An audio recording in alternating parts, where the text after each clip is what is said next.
Hebreus capítulo 1.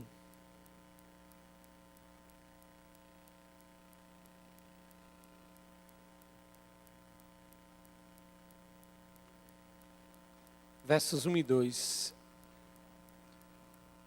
Quero lhes falar nessa noite sobre a marca do compromisso. Mais uma marca de uma igreja saudável. Ela tem pelo menos 9 marcas. A marca do compromisso. Hebreus 1, versos 1 e 2. Havendo Deus antigamente falado muitas vezes e de muitas maneiras aos pais pelos profetas, nesses últimos dias a nós nos falou por quem, amados? Pelo Filho, a quem constituiu o herdeiro de todas as coisas e por quem fez também o mundo. Queridos, devido ao fato de termos nos separado de Deus por causa do nosso pecado, Deus tem que falar para que nós o conheçamos. Assim, Deus não será conhecido se Ele não falar. E não podemos conhecer a Deus se Ele não falar uma palavra que podemos confiar. Esta é a verdade bíblica. Por causa do nosso pecado, jamais poderemos conhecer a Deus de outra maneira. Se Deus não falasse, nós ficaríamos perdidos para sempre nas trevas das nossas especulações. Vivendo do modo como fazemos agora, que é depois da queda e antes da cidade celestial, da nova Jerusalém, nós vivemos depois da queda e antes da nova Jerusalém. Nós estamos numa época em que a fé é crucial. Assim, se a fé é crucial, a palavra de Deus tem também de ser crucial. Portanto, eu vou pedir que você abra a sua Bíblia em Mateus capítulo 20. Vamos ao verso 29 e ouçamos nessa noite a palavra do Senhor. Mateus capítulo 20, a partir do verso 29.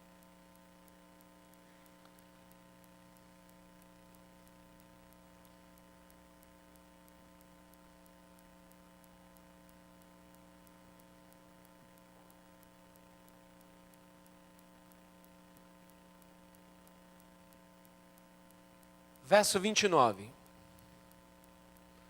Mateus, Evangelho, capítulo 20, verso 29. Você tem aí, querido?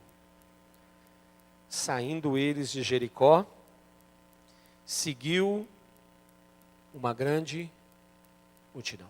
Feche seus olhos. Pai, nós temos a Tua palavra lida diante de nós. E lá em Hebreus, ouvimos da Tua palavra ministrada pelo Teu Santo Espírito, que o Senhor falou muitas vezes e de muitas maneiras no passado. Mas desde o tempo e da vinda do Senhor Jesus Cristo, o Senhor tem falado através dele. E nós queremos clamar nessa noite, que usando da Tua palavra, que está revelada e já foi revelada a nós, abra os nossos olhos, Senhor, para que possamos compreendê-la, apreendê-la, que possamos nessa noite sermos tocados por ela.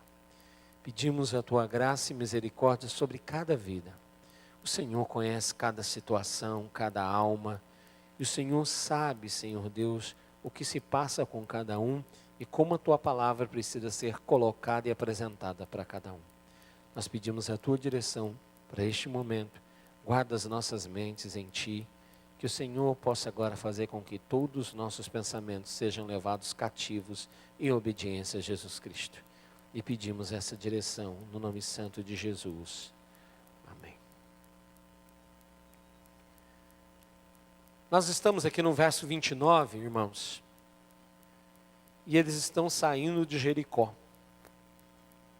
Alguns versos antes, a partir do 17, mais precisamente, Jesus havia chamado os seus discípulos e Jesus havia comunicado a eles o que aconteceria em seguida. Porque agora chegou numa fase da vida dele, que ele está bem certo e está se aproximando o grande evento para o qual ele veio. Mas ele quis avisar os seus discípulos porque eles estavam indo para Jerusalém. Então capítulo 20, volte comigo, recue comigo no verso 17. Porque agora Jesus vai dizer para eles, e ao mesmo tempo, o que aconteceria, mas Jesus os desafia ao compromisso. E eu quero falar sobre a marca do compromisso nessa noite. Jesus desafia aqueles homens a se comprometerem, no sentido de permanecerem com Ele. Porque agora eles ouviriam o que aconteceria com o seu mestre. E você também precisa ter em mente que se você fosse um daqueles discípulos, e o seu mestre Senhor dissesse o que aconteceria com ele em seguida, você também seria convidado, como é convidado nessa noite, a permanecer num compromisso com Ele. Olha o que ele disse, versos 17 e 18. Estando Jesus para subir a Jerusalém, chamou à parte os 12 e no caminho lhes disse, olha, nós estamos indo agora. Nós vamos ter um bom tempo de férias, nós vamos ficar numa boa e tudo vai bem, sabe? Nós vamos nos hospedar no melhor hotel de Jerusalém e nós vamos ter do bom e do melhor, porque comigo é só vitória, amém? Não. Não que com ele não é só vitória, é o que ele vai dizer agora.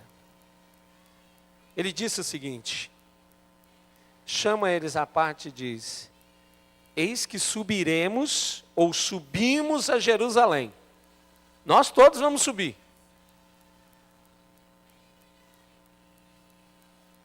E o Filho do Homem será entregue aos principais sacerdotes e aos escribas. E eles,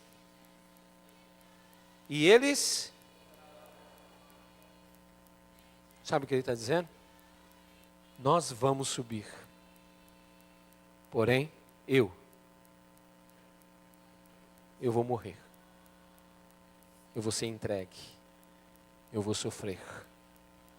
Morrer, mas vou ressuscitar.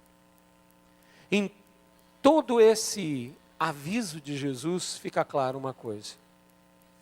Ele seria e sempre será o centro de todas as coisas. Então tenha em mente que quando nós lemos o verso 29, eles já estão a caminho para Jerusalém. Jesus está fazendo tudo isso, caminhando, pensando e avisando.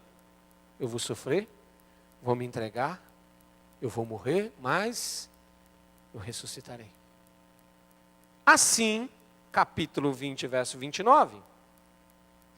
Quando eles saem de Jericó, olha o que acontece, o verso 29 nos diz. Saindo eles de Jericó, seguiu uma grande multidão. Uma grande multidão seguiu Jesus. E o que significa seguir, afinal? O que significa seguir? Eu quero lhes mostrar nessa noite que esse verbo seguir, ele tinha vários significados. Eu quero apresentar 4 significados desse verbo. O verbo seguir, como ele aparece aqui em Mateus 20, 29, ele era usado para soldados que seguiam seu líder e comandante. Aqueles soldados sabiam que existia um líder e ele era o comandante daqueles soldados. Por isso eles o seguiam. Esse era o caso dos discípulos. Os discípulos, eles seguiam Jesus porque eles tinham sido convocados a seguir a Jesus. Jesus passou por vários deles e disse, segue-me. E essa palavra nos lábios de Jesus era um desafio. Jesus, por onde passou, desafiou esses homens a segui-lo e eles estavam juntos dele.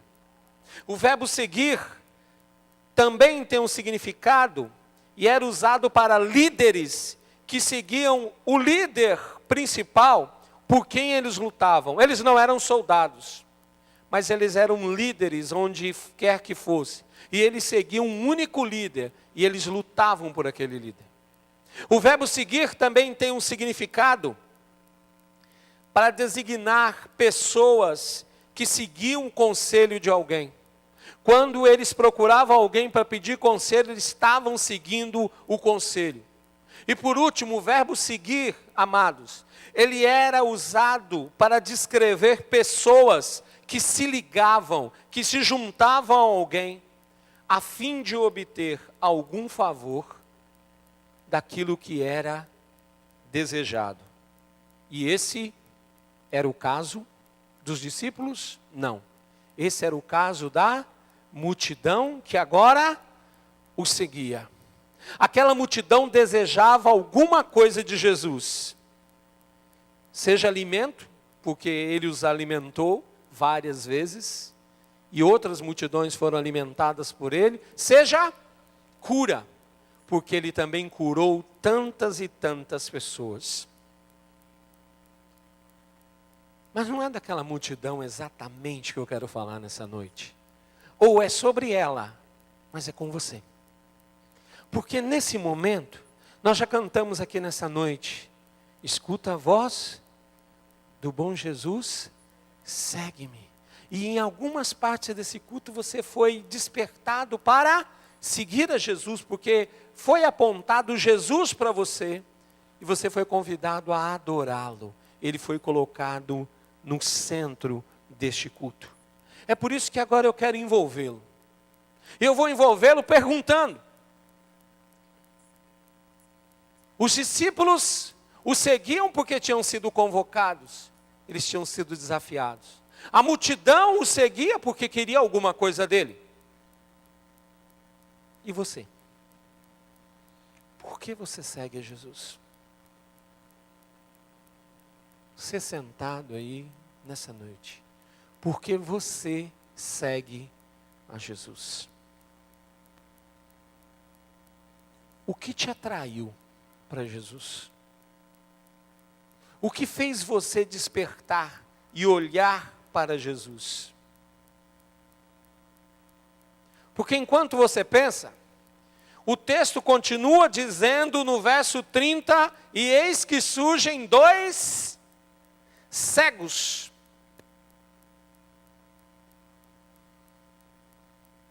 Os dois cegos estão sentados onde? Juntos do caminho. Então eles não fazem parte da multidão. Eles estão à parte. Enquanto você pensa o que faz você seguir a Jesus, o que te atrai a Jesus, eu quero perguntar, esses dois cegos, o que atraiu os dois para Jesus? Posto que eles eram cegos. O que os atraiu para Jesus? Eu vou lhes mostrar duas razões ou dois motivos. O que levou aqueles cegos a serem atraídos por Jesus? Eu quero começar dizendo que aqueles dois cegos foram atraídos pelo reconhecimento. Acompanhem comigo o texto. É assim. Esses dois cegos estando à beira do caminho, quando esse mesmo episódio, porém só um cego se destaca, e o nome dele é Bartimeu em outros evangelhos, ele está sentado à beira do caminho e é dito que eles são mendigos. Eles vivem mendigando. Então era a prática daqueles dois cegos. E sentados ali à beira do caminho, aqueles dois homens estavam na posição de quem também agora necessitava. Mas não apenas necessitava, estava na posição de quem desejava o favor, a graça e a ajuda que só alguém poderia lhes dar. E esse alguém era Jesus. Por isso que, e eis que os dois cegos sentados juntos do caminho. E o que os atraiu para Jesus? Acompanhe comigo. Sentados na beira do caminho, ouvindo que Jesus passava. eles foram atraídos para Jesus, por quê? Porque ouviram sobre Jesus e sobre a presença de Jesus naquele lugar. Então eles clamaram dizendo, leiam comigo o que é que eles disseram, exatamente. Eles disseram, Senhor, Filho de Davi, tem compaixão de nós.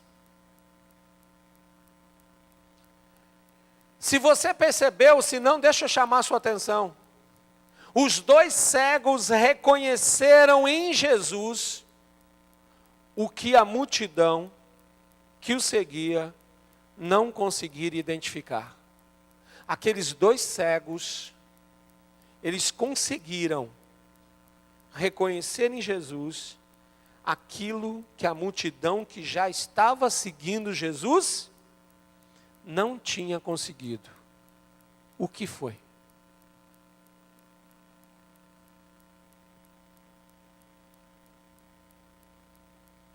Primeira coisa que eles reconheceram e conseguiram perceber quem era Jesus. Mesmo cegos, ouvindo, eles perceberam quem era Jesus, a sua identidade, porque eles clamam como? Gente, esse título que eles usaram não é um título qualquer, não. Eles disseram, Senhor, quem? Filho de Davi. Você sabia que filho de Davi era o título que seria dado ao Messias de Israel? O Messias traria este nome. Filho de Davi, o príncipe da paz de Israel. Queridos, isso é incrível. Uma multidão está junto de Jesus, caminha com Jesus e não sabe quem Ele é. Dois cegos sentados na beira do caminho, ouvem sobre Jesus e eles conseguem reconhecer quem Jesus era, o Messias. Mas não reconhecem só isso. Eles reconhecem também o que Ele podia fazer. E eles disseram, Jesus, ou Senhor, Filho de Davi, Messias, Filho de Davi, faça o quê? Tem compaixão de nós.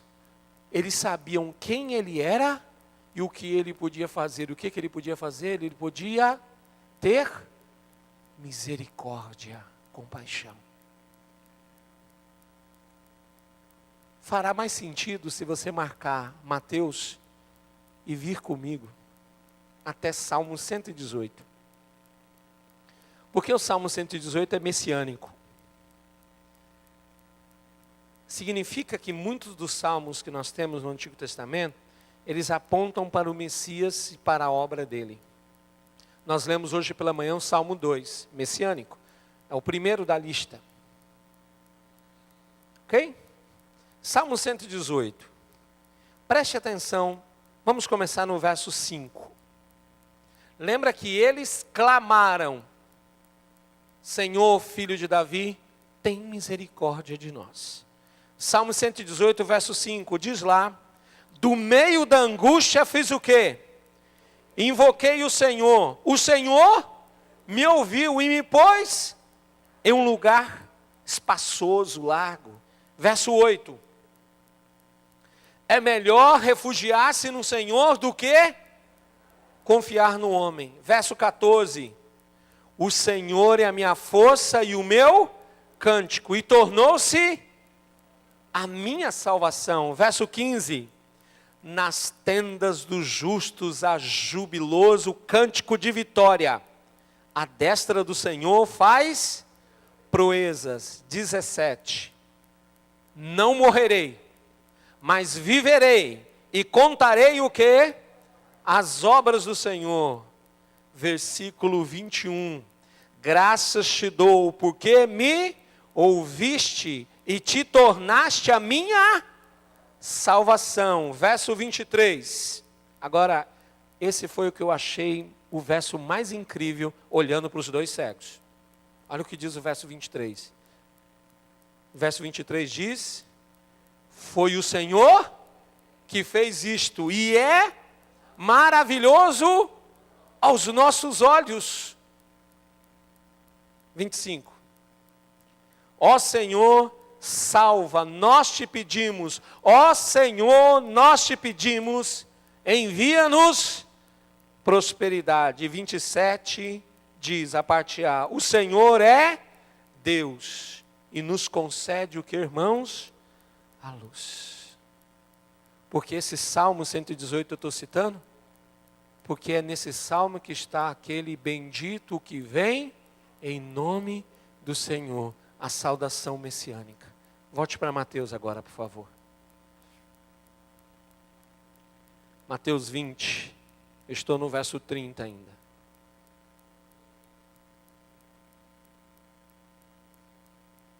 A multidão continuava cega sobre a pessoa de Jesus. Enquanto isso, os dois cegos viam pelos olhos da fé. E interessante é a manifestação da multidão. E a manifestação da multidão é contra os cegos, mas ela é reveladora. Olha como é que a multidão então reage aos cegos. Versículo 31. E a multidão fez o quê? Os repreendeu para o quê? Para que se calassem. Eles deveriam ficar calados, postos que já fossem cegos. Então é assim, os cegos estão ali, Jesus está aqui, os cegos ouvindo que Jesus está aqui, começam a gritar, a clamar. E a multidão agora repreende os cegos para que os cegos fiquem calados. Voltem à quase inexistência deles. Fique no seu canto, não diga nada.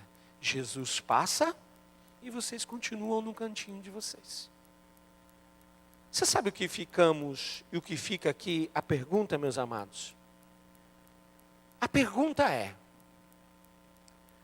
a multidão queria que eles se calassem sobre o pedido de misericórdia, porque eles estavam gritando: Senhor, filho de Davi, tem misericórdia de nós. Eles estavam mandando que eles se calassem sobre o pedido de misericórdia, ou eles estavam mandando que os cegos se calassem sobre o reconhecimento de quem era Jesus, porque eles estavam gritando: Senhor, filho de Davi.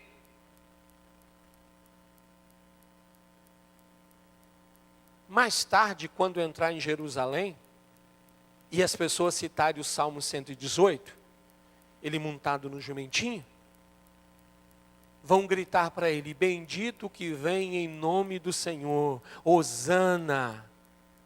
E os fariseus vão dizer a mesma coisa da multidão. Vão olhar para aquelas crianças e dizer para Jesus: manda que eles se calem. Não permita que eles digam isso. Isso o quê? Que ali estava chegando o enviado do Senhor, que eles reconheciam que ele era o Messias. Só para o nosso pensamento. Mas, queridos, quando mandaram eles se calarem, olha o que aconteceu no versículo 31. A multidão os repreendeu para que se calassem. Eles, porém, fizeram o quê? Clamaram ainda mais alto, dizendo, e eles mudaram o que eles disseram?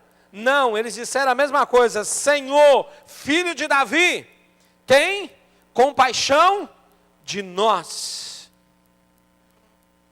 E o grito deles foi ouvido acima do barulho provocado pela multidão. Meu irmão, minha irmã, isso nos ensina que não importa o quanto de barulho exista ao nosso redor, Deus sempre ouvirá o nosso clamor. Nosso grito, nosso socorro será ouvido acima do barulho do mundo e da multidão. Eles foram atraídos pelo reconhecimento. Então, nesse momento, o que atraiu os cegos para Jesus? Porque até esse momento não tem cura, irmãos. Não tem cura. Jesus poderia chegar e dizer para os cegos: eu não vou curá-los. Eu tenho a opção de não curá-los. mas eles já estão atraídos pelo reconhecimento. Mas tem uma outra coisa que vai atraí-los. Verso 32, parte A. Quando eles deram aquele gritão, se bem que gritão já se configura, né? Grito, né?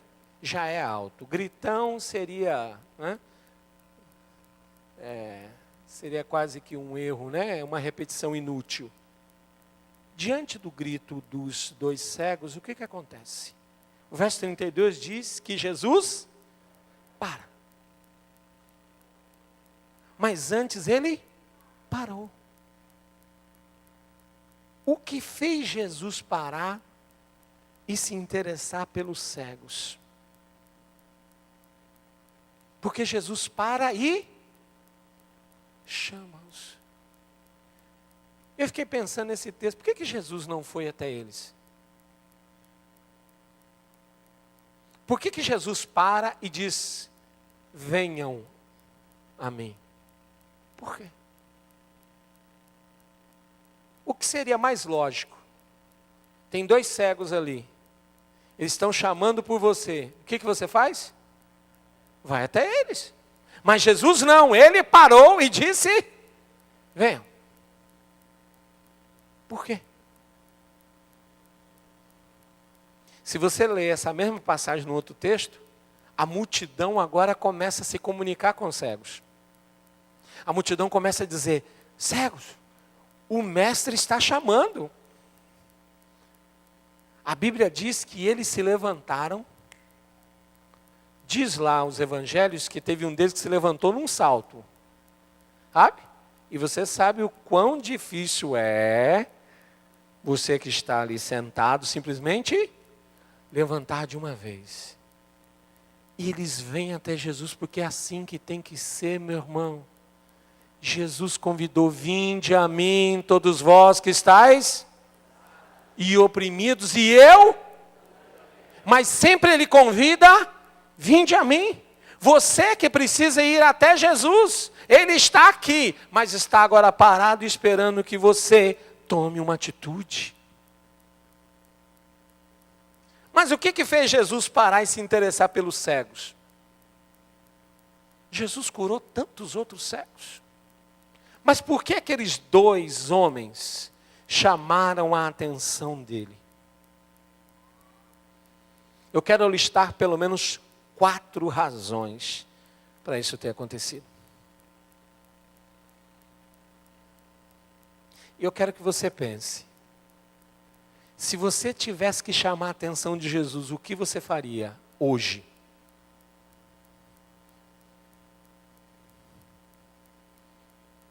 O que você faria hoje para chamar a atenção dele?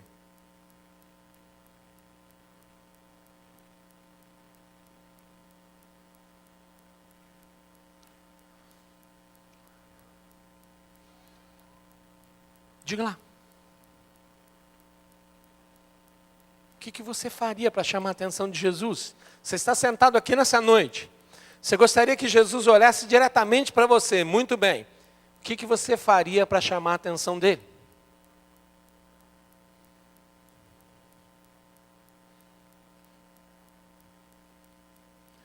Alguém diria, os cegos gritaram, Jesus prestou atenção, então eu vou precisar gritar.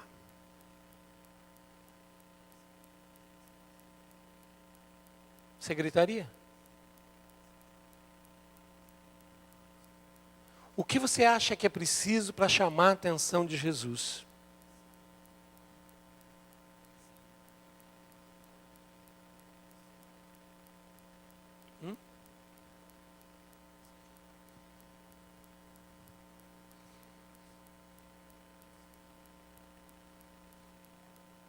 As 4 razões. Por que Jesus prestou atenção nos cegos? Por que Jesus se interessou por eles? Primeiro, pelo clamor dos cegos. Porque eles clamaram. Porque em Jeremias 33:3, o Senhor diz assim, clama a mim e responder-te-ei e anunciar-te-ei que não. O clamor deles era compatível com a palavra de Deus? Era. O mesmo Jesus havia dado a palavra dele e dito, clama a mim e responder-te-ei. E eles clamaram a quem? Eles disseram, Senhor. E alguém poderia dizer, Senhor, pode ser César, pode ser Pilatos. Ele diz, Senhor, filho de Davi. E só tem um. Príncipe da paz de Israel, só tem um. Primeira razão. Clamor dos cegos. Eles clamaram para a pessoa certa. Segunda razão. A fé dos cegos. Aí você diz, não tem fé nesse texto. Abra em Marcos 10:52, é a mesma história. Eu vou para o final, Marcos 10:52. Contado por Marcos, mas eu vou já pós-cura. 10:52. O que Jesus falou deles? Ou dele? Vai. Então, a segunda coisa que chamou a atenção de Jesus foi a fé dos salvos. A fé dos cegos, porque a Bíblia diz que sem fé é impossível agradar a Deus, porquanto todo aquele que se aproxima de Deus precisa crer que Ele existe, que Ele age, que é segundo o querer, o plano e a vontade dEle. Terceira razão, porque Jesus parou? Por que ele se interessou pelos cegos? Primeiro o clamor dos cegos, depois a fé dos cegos. Mas tem uma outra coisa. Os corações dos cegos. Salmo 51, versículo 17. E essa seria a resposta. Sabe? Sabe o que atrai a atenção de Jesus? Salmo 51, 17. A parte B do verso. Diz o texto: a um coração quebrantado e contrito, não desprezarás, ó Deus. O que é que atrai a atenção de Deus? Não que tenha nada de bom em nós, viu? Mas eu estou dizendo, o que fez Jesus prestar atenção naqueles dois homens foi também os corações deles, que estavam quebrantados e contritos, e Deus nunca despreza um coração verdadeiramente arrependido, quebrantado, humilhado na presença dele. Isaías 61:1. Combine com isso. A palavra profética diz assim: o Espírito do Senhor, Deus, está sobre mim. Falando de Jesus. Porque o Senhor me ungiu para pregar boas novas a quem? E enviou-me a restaurar os contritos de coração. O Senhor restaura aqueles que estão com seus corações quebrantados, quebrados, partidos. Quarta e última razão. O clamor, a fé, os corações quebrantados. A quarta razão é a compaixão de Jesus. Eu quero que você leia comigo a primeira linha do verso 34. Mateus 20, 34. Primeira linha. E Jesus, movido de compaixão. Queridos, Jesus, essa palavra movido de compaixão, ela é muito especial nas Escrituras. Não é dó. Jesus não sentiu dó dos cegos. Movido de compaixão é uma descrição de uma emoção que comove um homem até as próprias profundezas do seu ser. Jesus sentiu no seu coração, no seu interior, comovido por aqueles homens. O que tocou Jesus naquele dia, irmãos, poucas vezes aconteceu nas Escrituras. É quando você é tocado tão intimamente e profundamente, é um sentimento de compaixão tão grande que tomou conta dele, que naquele momento era Deus sentindo pelo homem e junto dele. É aquele sentimento que quando Jesus chega na casa de Lázaro, e ele vai até o túmulo e vê as pessoas chorando, e a Bíblia diz que ele, mas antes de chorar, a Bíblia diz que ele foi tomado de uma íntima compaixão, ele é movido. É quando você sente no seu corpo, sabe? Todo o seu ser se mover em compaixão por alguém. Foi isso que aconteceu naquele momento. Agora, que interessante a pergunta que Jesus fez para os cegos. Alguém diz que Jesus gosta muito, que Jesus tem muito humor, né? Que Jesus tinha tanto humor que ele pergunta para 2 cegos que estão gritando desesperadamente por ele: o que quereis que eu? Não é? Ele disse que Jesus tinha um senso de humor absurdo, né? Que quereis que vos faça? Eu digo, já foi estranho Jesus chamar 2 cegos para virem a ele. Mas agora ele pergunta para cegos o quê? O que vocês querem que eu os faça? Segundo esse pastor, né, disse, um dos cegos teria respondido assim: Senhor, eu quero um cão-guia, né? Se o Senhor me der um cão-guia, eu vou ficar feliz, né? Não estou nem querendo ser curado, só um cão-guia eu já fico satisfeito para poder andar por aí. Na verdade, queridos, a pergunta de Jesus feita aos cegos se aplicava àquela multidão. A pergunta é: o que vocês de fato querem de mim? Porque os cegos, é muito claro, não é? Os cegos estão ali despojados. Os cegos não se escondem. Todo mundo olha e diz: bom, se 2 cegos estão clamando misericórdia, é porque eles querem ver.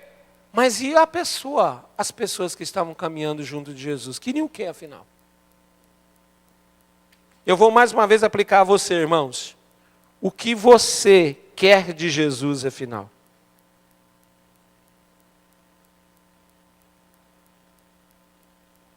Por que você está aqui?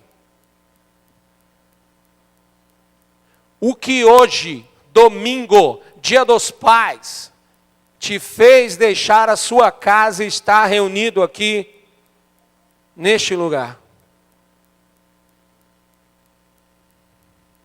O que você quer de Jesus afinal? E não me diga que não quer nada. Não me diga. Aquela multidão queria, os cegos queriam, você também quer. Só que os cegos não apenas reconheceram quem Jesus era. Os cegos não apenas reconheceram o que ele, Jesus, podia e poderia fazer por eles. Mas o principal, os cegos reconheceram sua própria condição. Às vezes você reconhece quem Jesus é. Você tem certeza que Ele é Deus. Você reconhece o que Ele pode fazer. Você sabe que Ele pode curar, restaurar, salvar. Mas você não reconhece quem de fato você é. Quem é você? O que você quer de Jesus? Qual é a sua condição? Eles precisavam de Jesus. Eles desejavam ver. Precisavam e desejavam ver. Por isso eles disseram para Jesus, e foi direto: que quereis que vos faça? Senhor, que se nos abra os olhos. Que se nos abram os olhos. Ah, meu querido, se você fizesse essa pequena oração sentado aí, talvez nessa noite você poderia experimentar algo na sua vida que nunca experimentou. Faça isso agora. Feche os seus olhos físicos e diga assim para Jesus: Senhor, abre os meus olhos. Faça isso. Essa pequena oração. Diga: Senhor, abra os meus olhos. Mas não são os olhos físicos. São aqueles olhos que você precisa ver além das circunstâncias. Peça para Jesus nessa noite abrir os seus olhos. Os cegos foram diretos: Senhor, que se nos abram os olhos.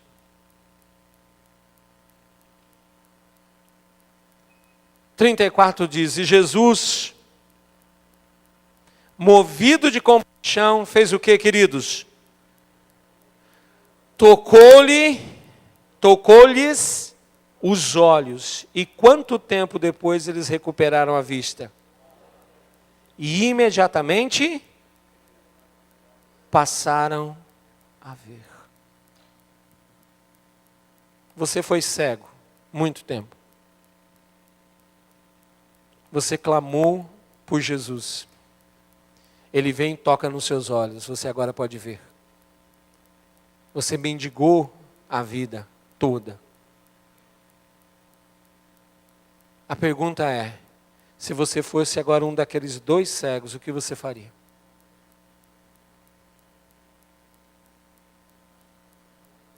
O que eles fariam dali em diante? Como eles responderiam ao toque de Jesus? Você percebe que é a nossa história que está sendo contada aqui nessa noite. A tua história, a minha. Nós vivíamos também mendigando. Mendigando alegria, mendigando amor, mendigando paz.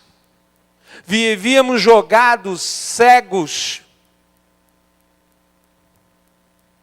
Até que um dia, ouvimos de Jesus. E mesmo sem vê-lo, nós reconhecemos que Ele era Filho de Deus. E quando nós fomos até Ele, Ele também nos tocou. E quando Jesus nos tocou, nossa vida mudou. A Bíblia diz assim no finalzinho. E essa é a segunda razão. Eu disse que eles seguiram Jesus. Foram atraídos pelo reconhecimento, mas foram atraídos, escute, e imediatamente recuperaram a vista e foram para suas casas. Voltaram para a sua vida. A Bíblia diz que fizeram o quê? E o seguiram. Eles foram atraídos pelo reconhecimento, mas eles foram atraídos também pela gratidão. Eles passaram a seguir Jesus pelo caminho, porque eles eram gratos por aquilo que Jesus havia feito na vida deles. Eu perguntei, no princípio, por que você segue a Jesus? Eu perguntei, o que te atraiu para Jesus? Nós acabamos de descobrir o que atraiu aqueles 2 homens, enquanto eles ainda eram cegos.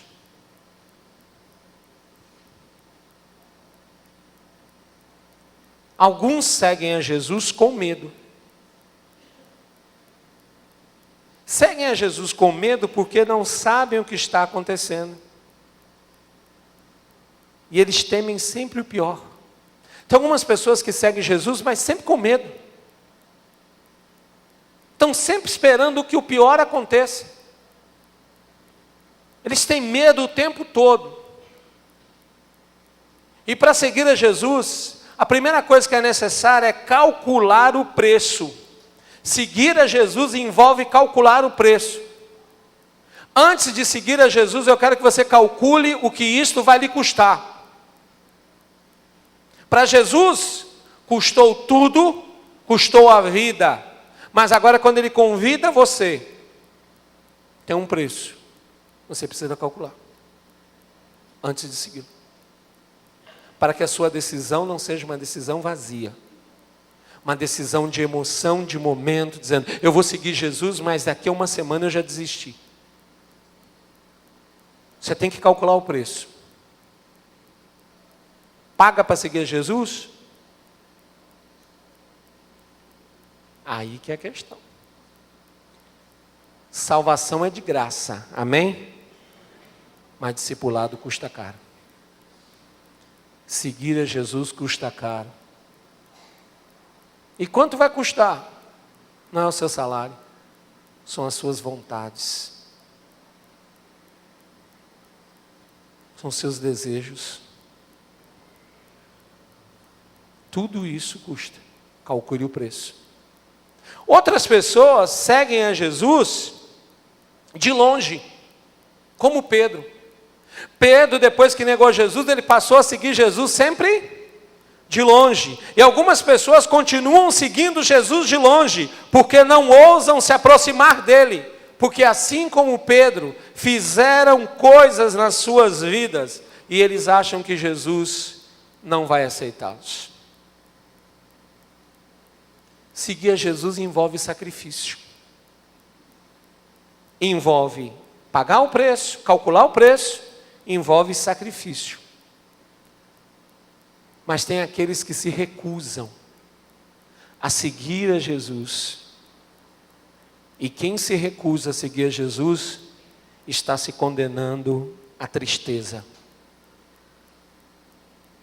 Se você nessa noite que está sentado aqui, se recusar a seguir a Jesus, você vai embora triste. E a tristeza continua na tua alma. E eu vou te dizer, seguir a Jesus envolve a cruz. Calcular o preço, sacrifício e cruz.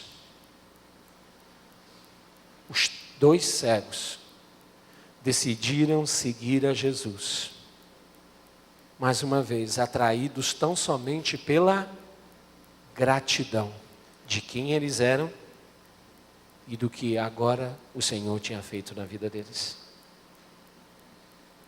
Eu não sei o que atraiu você para Jesus, mas nessa noite eu posso com certeza mostrar na palavra o que acontecerá se você sentado aí decidir seguir a Jesus com um coração contrito e verdadeiro.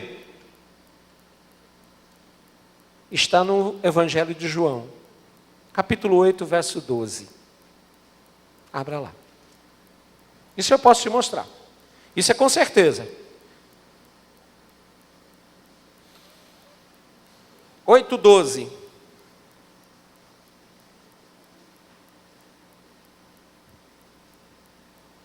O que vai acontecer se você decidir seguir a Jesus verdadeiramente?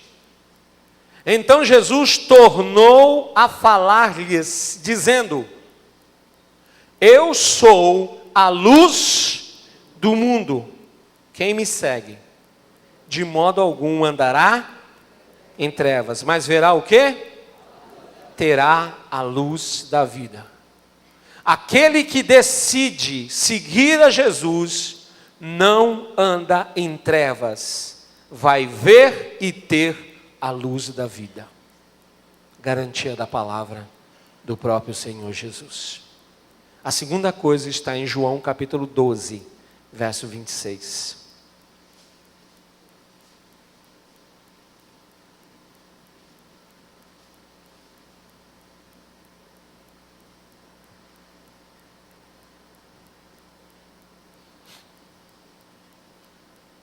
Talvez por alguma razão, você pense que você pode seguir a Jesus sem ter que segui-lo. Eu posso servir a Jesus lá dentro do meu quarto, quietinho. Eu posso servir a Jesus sem precisar desse negócio de crente, não. Esse negócio de igreja. Eu posso servir a Jesus do meu jeito. Quer ouvir o próprio Jesus? Escute ele. 12:26. Se alguém me quiser servir, faça o quê? E onde eu estiver,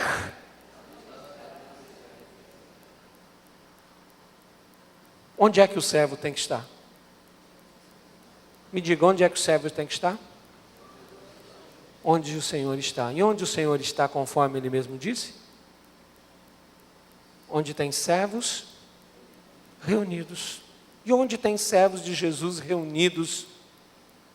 Sempre. Onde? Onde? Não é nenhuma dessas casas de show aqui em Feira de Santana? Na Maria Quitéria? Não é? Não é lá no Massapê, no final da Maria Quitéria? Não é lá que se reúne? Não é lá que Jesus está? Não é? Não é na avenida, em Abril, na Micareta? Não é lá que se reúne Jesus? Não é lá que Jesus está? Onde os servos de Jesus se reúnem toda semana nessa cidade? Igrejas locais. Vou repetir. Se alguém me quiser servir, siga-me. Onde eu estiver, ali estará também o meu servo. Agora escute a promessa. Se alguém me servir, o Pai o honrará. Você descobriu? Eu não sei o que te atrai para Jesus, mas sei o que pode acontecer na sua vida, porque eu creio na palavra do Senhor.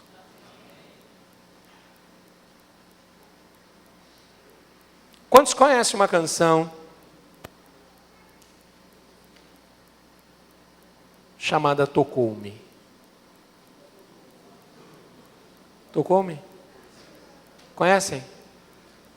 Armando conhece. Armando vem vindo aqui pela ponta direita do meu lado. Mas quem conhece? Tocou-me. Vem cá, meu irmão, vem cá. Mais quem? Pode vir, vamos lá. Vai pegando o microfone, vamos lá, meu irmão. Vamos lá, minha irmã. Mas quem conhece Tocou-me? Vai pegando o microfone. Se acabar o microfone, vai na capela mesmo.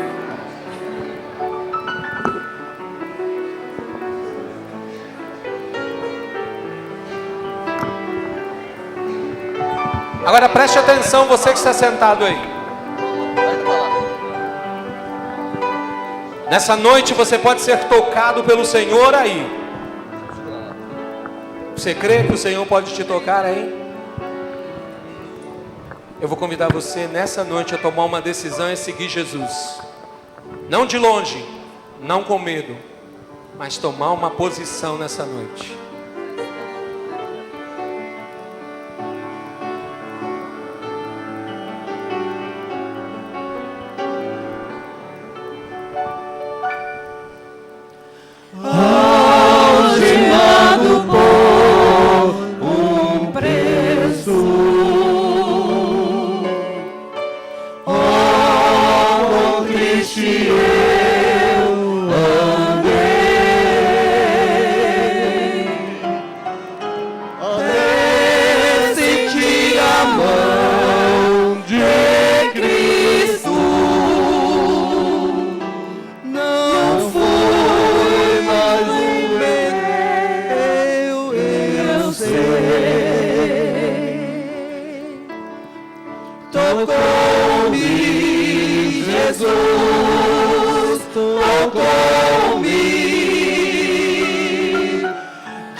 Desde que aceitei a Cristo.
pode tocar na sua vida. Até sentir a mão de Cristo, Você não será mais o mesmo.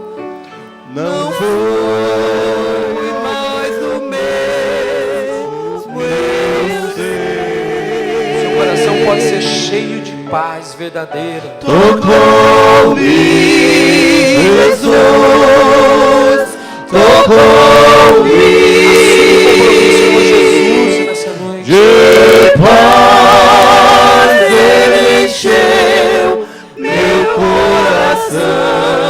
Peça para Jesus tocar na sua vida. Quando o Senhor Jesus me tocou,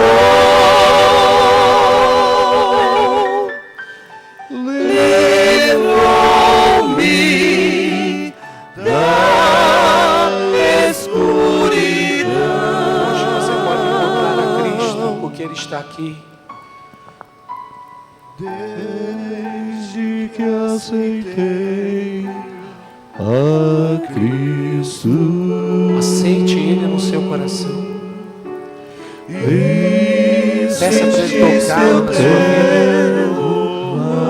amor. Faça isso pela fé, como os cegos fizeram e pediram. Tenho achado paz em vida, Acabe com a tristeza da sua vida e a falta de paz. pra sempre cantarei do seu amor. Você que está sentado aí, Tocou, onde Jesus precisa tocar nessa noite, na sua vida, tocou-me, seu coração, de paz nos seus relacionamentos. Ele O que encheu Jesus precisa restaurar nessa noite? Diga para Ele. Ele é o centro desta igreja. Ele é o centro deste culto. Ele é a pessoa mais importante aqui. Ele é o único que pode te ajudar de verdade. me tocou, Ele é o único que pode te socorrer. livrou-me da escuridão.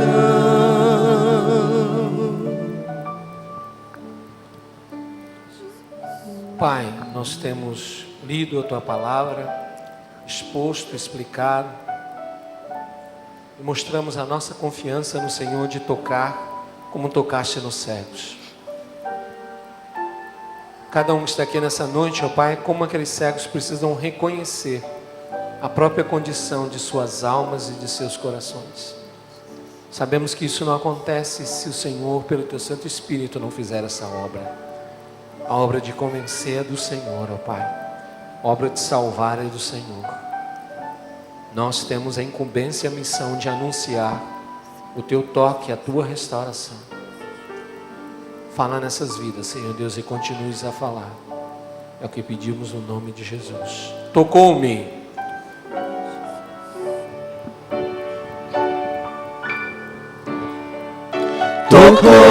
Tocou-me, Jesus, tocou-me, de paz Ele encheu meu coração.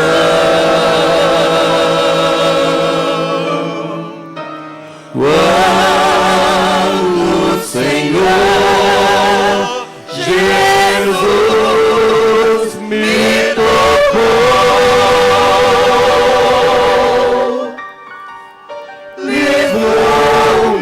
livrou-me da escuridão. Quando o Senhor te tocar, você vai ser livre da escuridão, de toda tristeza, da angústia, da falta de paz. Quando Ele te tocar, eu oro para que seja breve, para que isso não demore muito na sua vida. Tenha você uma semana em que o Senhor Jesus atente na sua misericórdia para a sua vida. Coloque os olhos de paz sobre você e tenha misericórdia de cada um de nós. Deus te abençoe nessa noite. Cuide de você nessa semana. Cuide de você. Deus te guarde. Deus manifeste toda a graça dele sobre a tua vida. Vá debaixo dessa palavra. A palavra que o Senhor ainda toca, ainda restaura, ainda salva. Basta que você reconheça quem você é. Deus continue abençoando a sua vida. Um grande abraço no seu irmão aí. Um abraço final nessa noite. Nos veremos durante a semana.